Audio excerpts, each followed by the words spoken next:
Tenants and advocates believe that out-of-state real estate investors are to blame for declining home ownership within the city of Milwaukee. But is that the case? I'm Tony, and this is Real Estate Investing and Landlord News.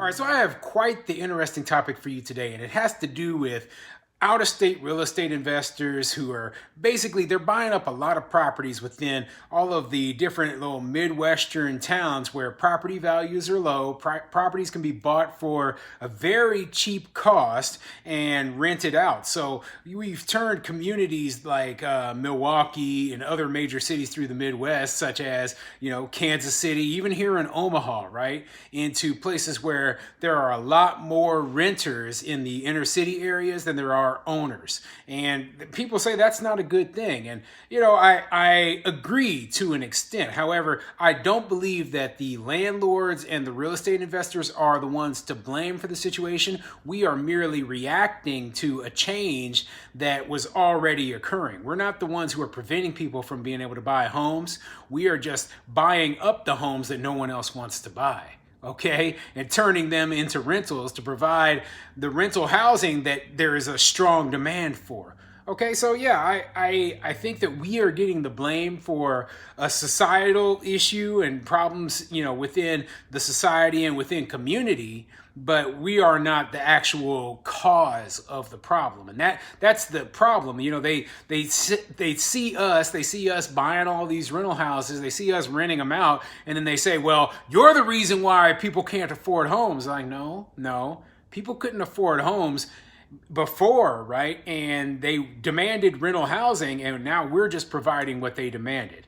So yeah, I see things in a little bit different perspective because I'm a landlord, and I'm not so biased against the reality of the way these situations work. Okay, so before I get into the article, go ahead, hit the like and subscribe button, maybe leave a comment down below. Let me know what you think. Okay, what do you think of real estate investors buying a lot of these properties in low-income areas and turning them into rentals? Do you think that's good for the area, or do you think that's bad for the area?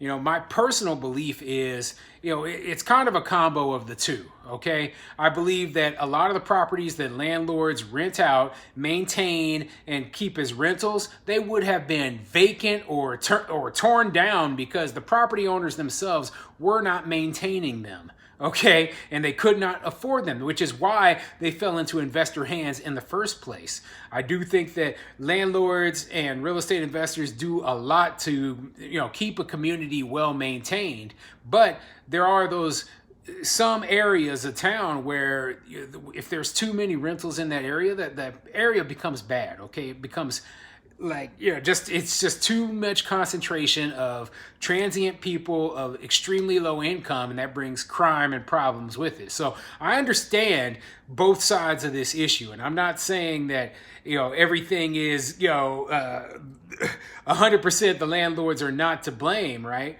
But I don't think that the majority of the issue is being caused by the landlords themselves. So let's get into this article. This article comes from the Milwaukee Journal Sentinel, which is jsonline.com, and it says, neighborhoods are being bought up by out-of-state investors with little to no interest beyond making money.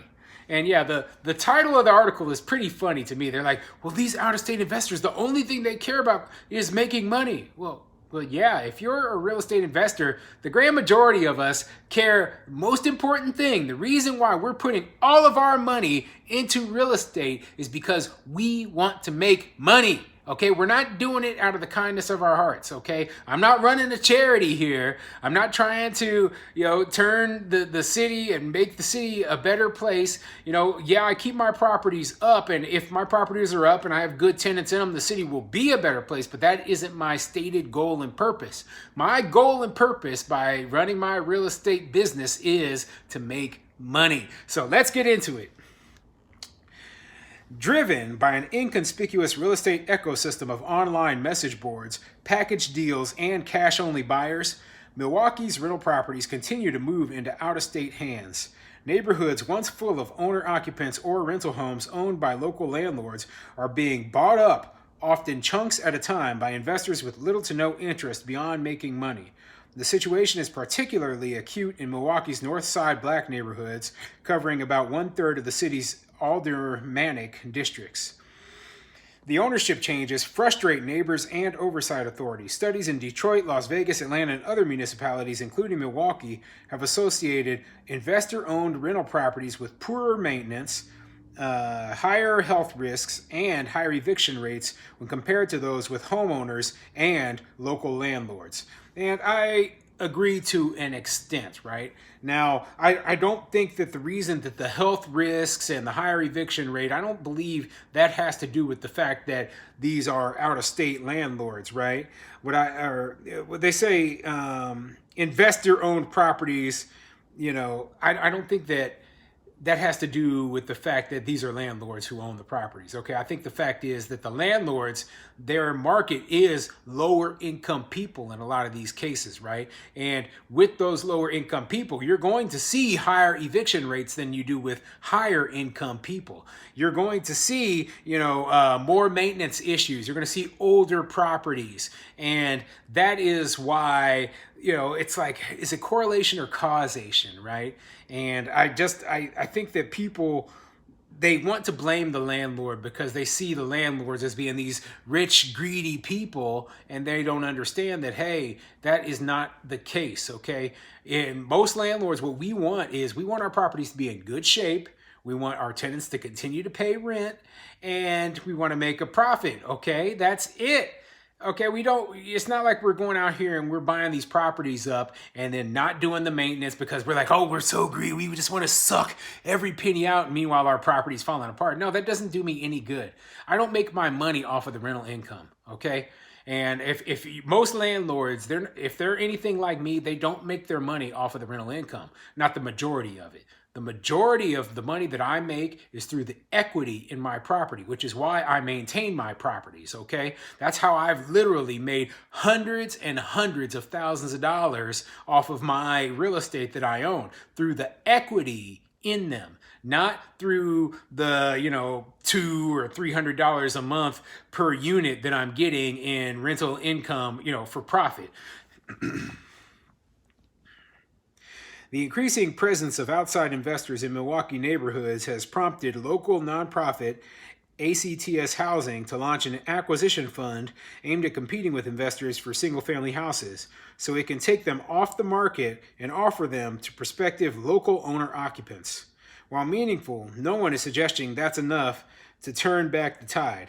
Since 2018, the city of Milwaukee has lost 2,700 properties owned by local landlords, according to a new report on housing trends from John Johnson at the Lubar Center for Public Policy Research and Civic Education at Marquette University Law School.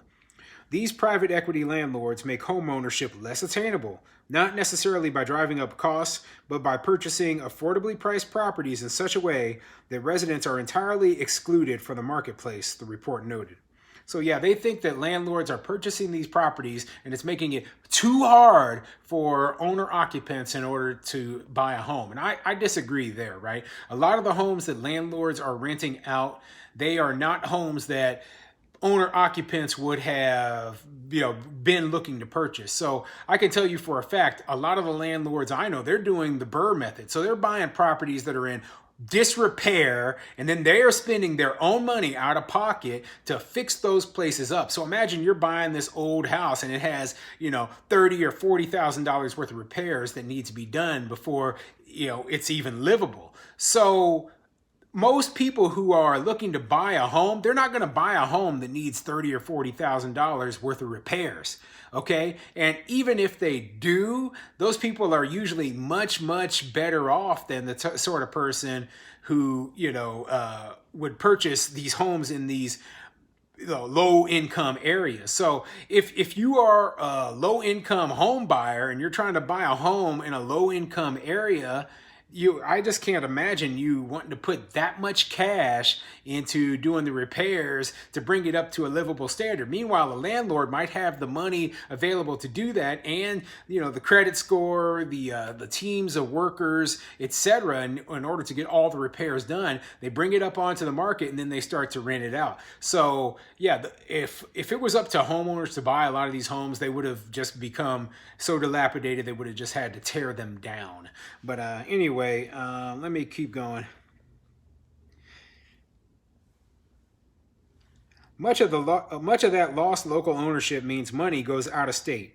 A Journal Sentinel analysis found that since 2017, Wisconsin had a net loss of $285 million in real estate value to out-of-state owners. They talk a lot about out-of-state owners, right? And I have to say, I own real estate out of state, okay? I live in Omaha, Nebraska, and I invest in the Kansas City area in Missouri, right? And I own 6 duplexes over there. They can talk all they want about how the money is flowing out of state to these out of state owners, me, right? But the truth of the matter is that I pay for property management in Kansas City, right? So the property manager is getting some of my money. All of the contractors that I pay to do repairs, to do maintenance on my properties, they're all in Kansas City. So they get to keep all my money, right? The bank that I use to finance the properties, it's also in Kansas City, right? Or it's not in Kansas City, but it's in Missouri, right? So that bank, it's circulating my money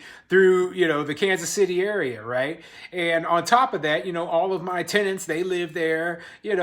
Basically, if I buy if I buy like a capital expenditure, I had to buy a new furnace, it's going to be bought in Kansas City, it's going to be installed by a Kansas City technician, and it's going to be put into Kansas. Basically all of the money that I am investing into the Kansas City area with these properties that I own, this isn't an issue, right? And this is the same for the landlords in this story, right? A lot of the money that is being circulated is going through the Milwaukee area and helping the economy there. Now, maybe they don't see that way, right? And I pay taxes there. That's the other thing. I pay property taxes there. I pay, the state income tax in the state of Missouri for all the rental income I earn. And yet they still complain, right? And this applies to the out-of-state landlords in Milwaukee as well. Now, physically, they are located in a different state, but you know what? They are bringing a lot of economic activity to the city of Milwaukee, and they're actually helping things regardless of what they're trying to say in this article. It's a long article, so I'm going to put a link to it in the description, and you'll have to read it yourself. But I don't agree that landlords are to blame, for these areas where people aren't able to, where there's lower home ownership or where they might not be able to buy houses. I think that has to do more with, the fact that a lot of the people in these areas are very low income and they have, less, credit worthiness, and, it's just older, more obsolete housing that is in worse shape, and that is the real cause of why the home ownership rates in these areas is much lower.